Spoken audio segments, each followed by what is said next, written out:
Okay, you'll notice I'm wearing an old pair of coveralls. Well, brand new pair of coveralls instead of a Tyvek suit. The reason I'm wearing this instead of a Tyvek suit is because Tyvek has become so expensive. So I'll put this on. It can be cleaned off after I'm finished working on grinding fiberglass, or even spraying. It can be cleaned off and thrown in the washer. I can buy 2 of these and then only wash every other day. So the price of this pair of coveralls is about $12 to $15 depending on where you find them. More than a Tyvek suit. A Tyvek suit, you're going to wear that thing maybe once, and then you're going to knock a hole in it, and then you may as well not even have it. They're just going to rag and fall apart. I do still buy the Tyvek hoods to go over my face. You'll notice in a little bit before I start working, you'll notice that I clean shave. That's so that my full face respirator gets a seal around my mouth. If you don't have that seal, you're breathing the dust in. Glass will not biodegrade. It will cause you to have respiratory troubles that can shorten your lifespan. We won't pick on anybody named Joe right now. He's funny enough without me. And on our next video, if you like seeing a cloud of dust, that's going to be the next video. It's going to be a huge cloud of dust. And clean shaven. Completely.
Currently looking for any small screw holes, drilled holes, cracks, anything that should be filled or repaired with fiberglass or leveled up with gel coat. I'm trying to stop all the leaks from coming in through the exterior to the interior. Now down in this lazarette, right there where my right hand is at, there is a chip taken out of the fiberglass.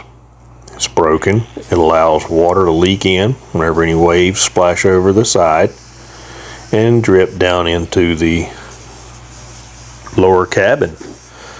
Actually, there's a sleeper berth right under that. So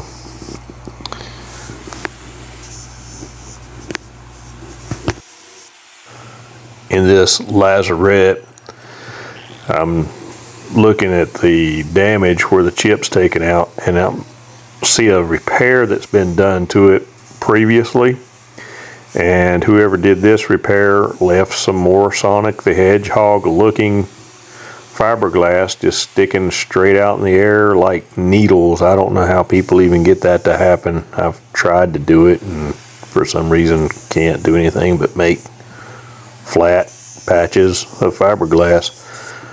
Maybe it's the OCD I have that I don't know about. But I'm looking around for any cracks that are in this lazarette so that I can repair them and have a vessel that does not leak. There's a hairline crack, and it's completely through the fiberglass. It had to have taken a really hard hit to crack it right there. So I'm going to grind it down, relieve around the area so that you can fill in and have room to work back up, and then I'll come around it with the sander to rough up the gel coat around it, so that once I have gotten the fiberglass down and sanded it level, I will then gel coat it.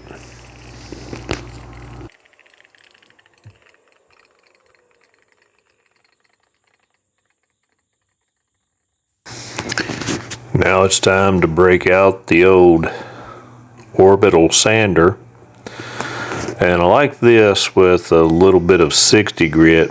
And what I'm going to do is, where I've already done a few layers of fiberglass on the side rail, I'm just going to run it here, level it out. I'm not putting any kind of tilt pressure on it, and I'm just letting it run flat and work. And every once in a while it'll hit a dip or a divot and it'll catch, and you'll see it try to run around. And basically on this, you just run it till you feel like you got a good flat smooth surface. You're looking for high spots and low spots, rounding over the edge. You want to keep rounding it over and keep it moving. You don't want to let it sit still anywhere. And right there, there's a spot that needs a little more fiberglass to it, because this is where it got too hot all of a sudden and I had to stop.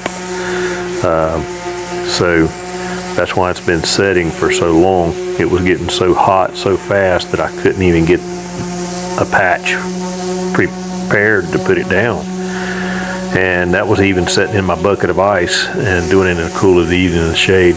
Now I like sanding right before lunchtime. And you see I got my hand flat on it. I'm showing you that I'm not tilting it from side to side. I'm not using the edge of the wheel. But I like sanding right up till about lunchtime, because I've got direct overhead sunlight. I can see high spots and low spots appear, because you'll get the dust will pile up in the low spots. And then I can take a pencil and I can actually put a few marks on those low spots in through the dust, and then I'll come back and lay a couple more layers of fiberglass on that.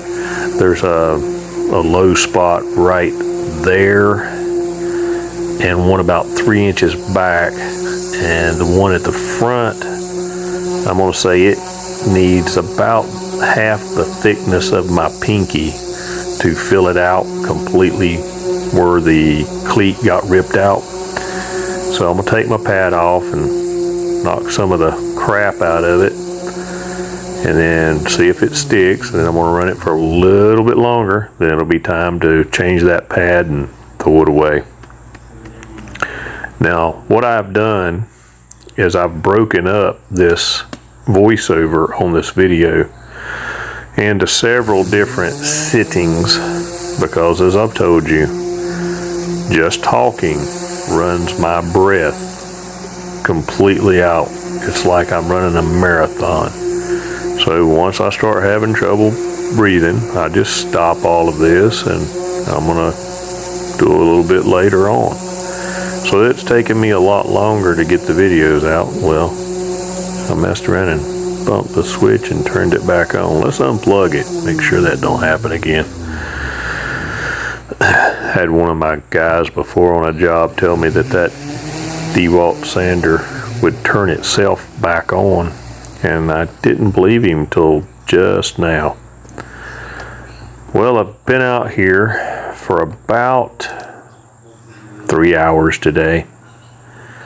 I think I'm going to go ahead and Start calling it a day. It's heading toward 87 degrees quick, fast, and in a hurry. So I'm gonna get everything ship shape, go clean up. Thanks for viewing. Like, subscribe, and follow. And we'll bring you back down here next time when we start putting a little bit of fiberglass on these old holes that were all around the lazarette. Fixing this side rail. I'm going to put enough fiberglass there to make it last. Stay safe.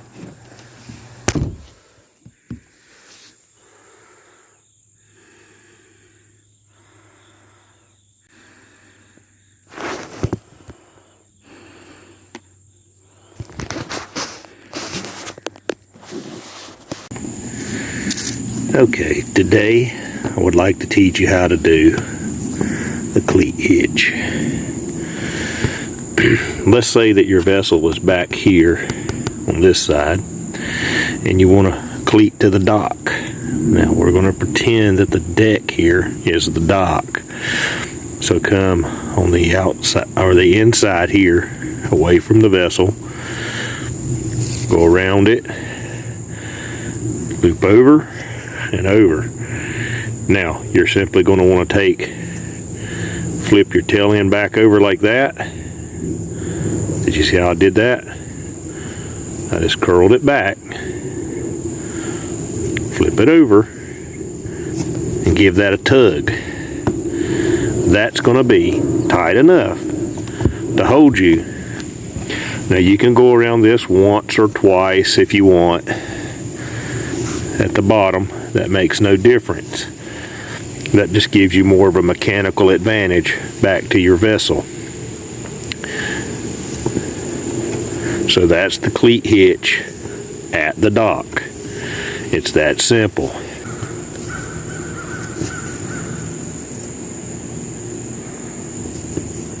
There we go. And then that's right. And that'll hold you against the dock. Thanks for viewing. Like, subscribe, and follow.